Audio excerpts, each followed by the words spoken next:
Përshëndetje përsëri nga Unadi dhe në këtë video do të bëjmë një regjistrim ku më parë do të arktojmë parapagim. Kemi një regjistrim të ardhmen. Le të përdorim një klient ekzistues dhe është nga data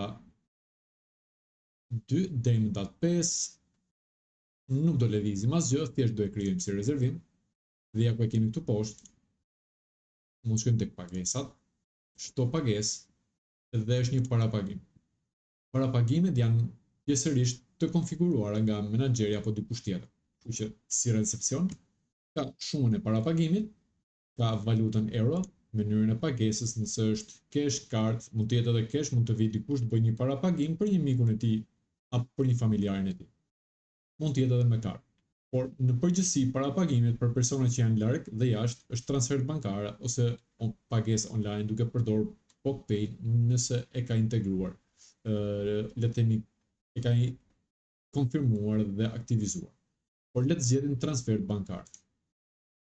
Edhe gjithashtu dhe banka është konfiguruar nga menaxhmenti, konfirmo 36 euro.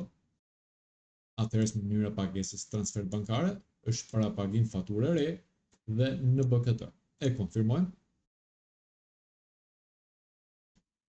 Pasi procesohet, lëshohet një faturë, le shkem pak printo faturën sepse do dua që ta shikoni dhe po ta shikojmë është parapagim dhome për numri që në njësh dhe sasia që ka vërtet paguar dhe të dhënat e bankës ku personi do kryej derdhjen e parave.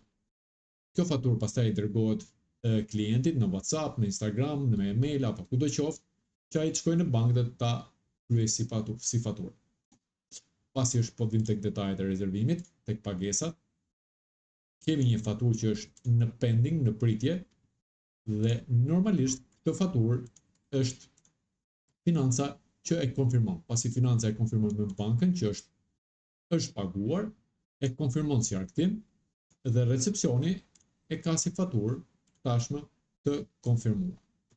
Kur klienti pastaj vjen, le të themi do vinë mbas një kohe të caktuar, për të bërë check-in dhe për të bërë pagesën e mbetur, tek pagesat, po ta shikojmë tani, kemi 120 euro që është totali, do heqim 36 euro që është parapagimi dhe kemi vetëm 84 euro për të paguar. Atëherë, klienti është në recepcion dhe do paguaj vetëm 84 euroshin e mbetur, sepse tashme parapagimi është kryer. Nëse do e konfirmojmë përsëri.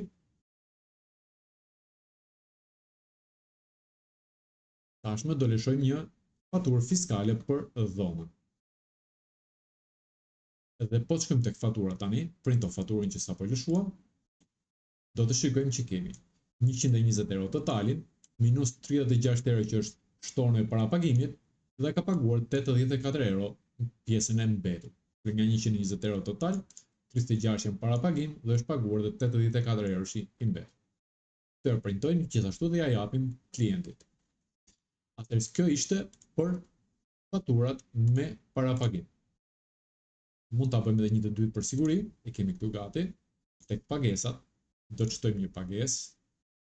Është parapagim, mënyra parapagimit transfer bankare, e konfirmojmë përsëri, sepse që thash gjithmonë pagesat janë me dy konfirmime, për arsye që të mos zgabojmë nëse pagesa është me cash, kart, bank apo diçka tjetër.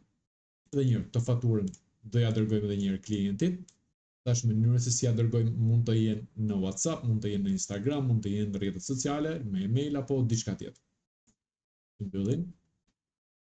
Po të vim tek detajet e rezervimit, shikojmë që kemi një faturë që është në pending, në status në pritje, por po e marrim gjithmonë parasysh që ditët ikën shpejt. Financa tashme e ka konfirmuar me bankën që kjo numër fature është shlyer, e ka konfirmuar arktimin.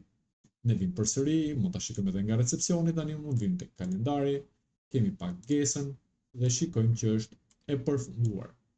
Pastaj klienti ka ardhur në recepcion, po e marrim shembull, sot është data 2, klienti është në recepcion, ka ardhur, ka bërë edhe ndoshta status, le të them check-in, nuk e bën dot, po e marrim si shembull sepse duhet vi data sotme tek pagesat dhe bën pjesën e mbetur, pjesa mbetur në këtë rast është nga 180 minus 54 para pagimit dhe është 126.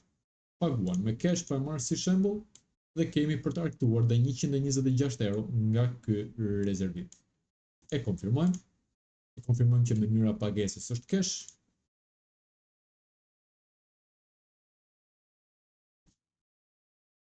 Mund të kthehemi te recepcioni, te detajet ose një pagesë tjetër, por në këtë rast nuk kemi. Do shkojmë tek recepcioni, përsëri njëjta gjë. Kemi faturën, parapagimin edhe faturën totale. Tek faturat tashmë kemi parapagimin dhe totalen. Parapagimin ja kemi printuar dhe dërguar, tani i printojmë edhe total. Po ta shikojmë e njëjta gjë, është fatura e dhomës edhe parapagimi që i bashkangjitet faturës. Atëherë, kjo ishte kaq e thjesht parapagimet në BESA ose.